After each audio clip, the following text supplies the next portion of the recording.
Perceiving depth. हम जिस माहौल में रहते हैं आम जिंदगी में, जिस तरह हम कलर को देखते हैं, मूवमेंट को परसीव करते हैं, इसी तरह हम चीज़ों से अपना फासला और चीज़ों का साइज, इन दोनों चीज़ों को भी परसीव करते हैं। हम एक 3 डायमेंशनल दुनिया में रहते हैं। हम चीज़ों को करीब और दूर देखते हैं और मुख्तलिफ साइजेस और हुजम के मुताबिक देखते हैं। अब 3 डायमेंशनल दुनिया को 2 डायमेंशनल इंफॉर्मेशन के ज़रिए परसीव कर लेना, उसका इदराक कर लेना, ये एक अमेजिंग एबिलिटी है ह्यूमन परसेप्शन की। हमारे रेटिना पे जो इमेज बनता है वो 2 डायमेंशनल होता है। जैसा कि इन दोनों तस्वीरों में आप देख रहे हैं, हमें सबको पता है कि जो हमसे करीब है वो बड़ा नज़र आ रहा है, जो छोटा बच्चा है उसके पीछे एक बड़ी उम्र का इंसान है। हम में से कोई भी ये गलती नहीं करेगा कि हम ये कहें कि इस बच्चे की हाइट जो है वो पीछे वाले इंसान से ज़्यादा है। हालांकि इस तस्वीर के हिसाब से इस बच्चे की हाइट ये है और जो पीछे है उसकी हाइट बहुत कम है। तो आपकी रेटिनल जो इंफॉर्मेशन है वो तो ये है कि इमेज जो बन रहा है वो तो बच्चे का बड़ा है, लेकिन आप कहेंगे कि एक आदमी खड़ा है और आगे एक बच्चा है। 2 डायमेंशनल इंफॉर्मेशन से 3 डायमेंशनल वर्ल्ड को परसीव करना, इसे हम डेप्थ परसेप्शन कहते हैं। हर सीन में जो हम एक्सपीरियंस करते हैं बहुत से डेप्थ के क्यूज होते हैं। कॉरिडोर्स के दूसरी तरफ हमें एक घास का लॉन या कता नज़र आ रहा है, उसके पीछे दरख्त भी नज़र आ रहे हैं, एक रास्ता भी नज़र आ रहा है, चाहे वो इंफॉर्मेशन छोटी है लेकिन है। जबकि जो हमसे करीब कॉरिडोर के आर्चेस हैं वो बड़ी नज़र आ रही हैं। तो इसमें बहुत से क्यूज हैं जो हमें चीज़ों के साइज़ और अपने फासले के बारे में बता रहे हैं। इसी तरह जो स्ट्रीट का मंजर है, ये दोनों इमेज मेरे अपने बनाए हुए हैं इसी स्टडी के लिए। बिल्डिंग के आगे दरख्तों का होना, दरख्त के आगे कार का होना, जो कार करीब है वो साइज में उसी कार के बराबर है जो कि दूर है। ये ब्रेन सब इस इंफॉर्मेशन को कैप्चर कर रहा होता है और आप कभी गलती नहीं करते ये कहने की कि पीछे वाली जो कार दूर नजर आ रही है वो छोटी है।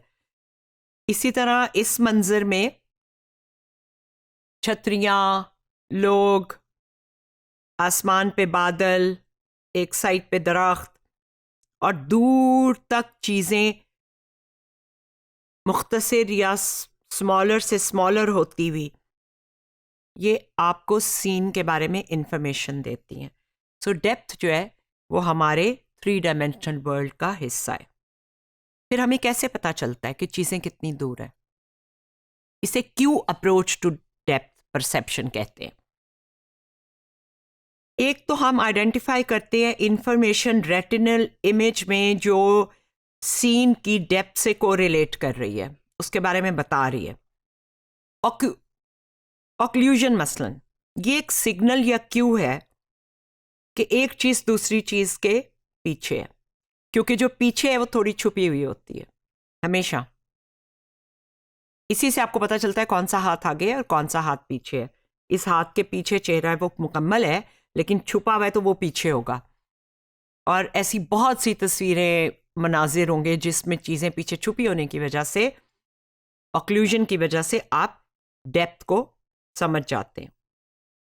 हमें ये कनेक्शन समझ आ जाता है कि ये क्यू है और हमारे प्रीवियस एक्सपीरियंस के ज़रिए हमें वो डेप्थ का जो क्यू है वो समझ आ जाता है।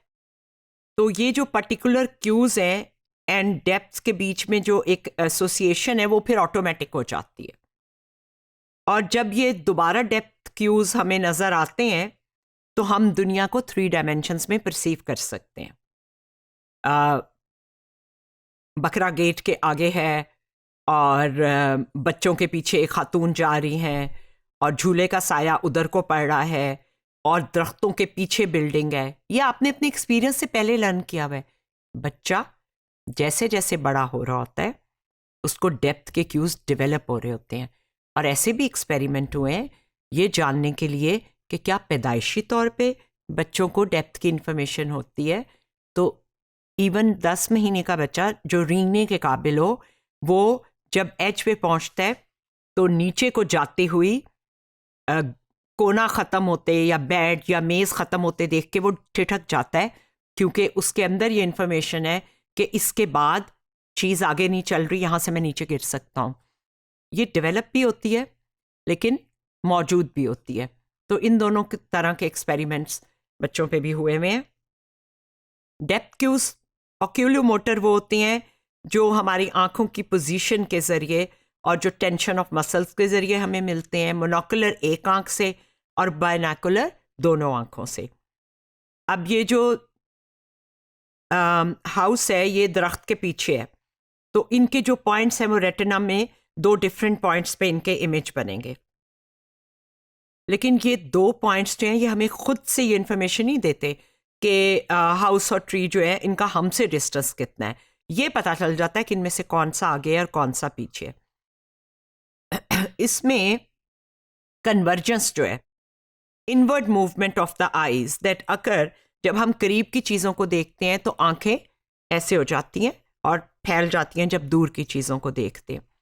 ये जो आपकी आंखों की फीलिंग है, इसके लिए आप तजर्बा कर सकते हैं कि अपनी उंगली की तरफ देखें और फिर दूर को देखें और फिर उंगली की तरफ देखें। ये आपको बताएगा कि आपकी आंखों की मूवमेंट हो रही है। मोनोकुलर क्यूज दोनों आंखों, एक आंख के, ये डेप्थ की इंफॉर्मेशन के डिपेक्ट करते हैं। रिलेटिव हाइट, ऐसे ऑब्जेक्ट जो उफक या हॉराइजन के नीचे हैं और उनकी जो बेसिस हैं वो हमारे फील्ड ऑफ विजन में ऊपर करके हैं। ऊपर को आप ऐसे समझेंगे कि अगर ये फ्लैट हो तो इसमें नीचे मोटरसाइकिल जो बड़ा नज़र आ रहा है वो आपसे नीचे है और दूसरे जो है वो उससे ऊपर है। तो आप इसको 2 डायमेंशनल में सोचें तो ये ऊपर नीचे की बात समझ आ जाएगी। इसको रिलेटिव हाइट का क्यू कहते हैं। पर्सपेक्टिव कन्वर्जेंस, आंखों की कन्वर्जेंस जो अभी मैं एक्सप्लेन कर रही थी, जब करीब की चीज़ को देखते हैं और जब हम कोई चीज़ दूर है उसको जब आंखें देखती हैं तो बी में उनका जो कन्वर्जेंस है वो किस तरह होती है, ये भी एक क्यू है, एक इंफॉर्मेशन है। फेमिलियर साइज, चीज़ों का साइज हमें आमतौर पे पता होता है। अगर तरबूज दूर है और लीमू करीब है तो लीमू को आप तरबूज या तरबूज को लीमू नहीं समझेंगे, क्योंकि उसका जो जाना पहचाना साइज है वो आपके इल्म में है। एक एक्सपेरिमेंट में उन्होंने यही किया था कि कॉइन्स की तस्वीरें एक ही साइज की काट ली थी, यानी छोटे की बड़ी कर ली और एक जैसी कर दी, हालांकि कॉइन्स के साइज में फ़र्क था। तो वो देखने में किस तरह नज़र आती हैं। अगर आप पढ़ ना सकें तो फिर आप उसके फेमिलियर साइज को याद नहीं कर सकते, तो फिर आपको गलती हो जाती है। एक और क्यू जो है वो एटमॉस्फेरिक पर्सपेक्टिव कहलाता है। हवा में कुछ ना कुछ खाकी ज़रात होते हैं या धुंध होती है, तो उसकी वजह से जो दूर की चीज़ है वो एयर पार्टिकल्स की वजह से, डस्ट है या वाटर है, उनकी वजह से ये जो पोल्यूशन है वो हमें ऑब्जेक्ट्स को धुंधला देती है। तो करीब के ऑब्जेक्ट जो है वो शार्प होते हैं और दूर के जो हैं वो कम शार्प और कम वाजे होते हैं। ये एटमॉस्फेरिक की पर्सपेक्टिव की एक मिसाल है कि ये चट्टानों के साथ हमें दूर के अंदाज़ा इससे होता है कि वो धुंधले हैं। दरख्त में जो फील्ड नज़र आ रहा है हमें, ये इंग्लैंड के गांव की तस्वीर है। ये आपको उसकी फ़िज़ा में जो धुंधलापन है उससे अंदाज़ा हो रहा है। टेक्सचर ग्रेडियंट ये होता है कि जो चीज़ें इक्वली स्पेस्ड होती हैं एक सीन में, जैसे रेत के ज़र्रे हैं या पत्थर हैं या पेवमेंट की टाइलें हैं, तो वो क्लोजली पैक्ड होती हैं जब डिस्टेंस बढ़ता जाता है। शुरू में वो बड़े हैं और फिर वो छोटे छोटे छोटे होते जाते हैं। इसको टेक्सचर ग्रेडियंट कहते हैं। इससे भी हमें चीज़ों की डेप्थ, दूर या करीब होने का अंदाज़ा होता है। शेडोज जो हैं वो भी एक इंफॉर्मेशन देते हैं। ए में इस चेस बोर्ड के ऊपर जो बॉल पड़े हुए हैं, हमें उनकी लोकेशन ऐसे भी लग सकती है कि वो ज़रा सा उठे हुए हैं, लेकिन बी पिक्चर में क्योंकि उसमें शेडो ऐड हो गया है तो आपको उसके फासले और उसकी डेप्थ का सही अंदाज़ा हो रहा है। तो ये वो तमाम क्यूज़ हैं जो हमारी परसेप्शन से फासले और साइज़ और चीज़ों की दूरी और नज़दीकी के बारे में हमें इंफॉर्मेशन देते हैं।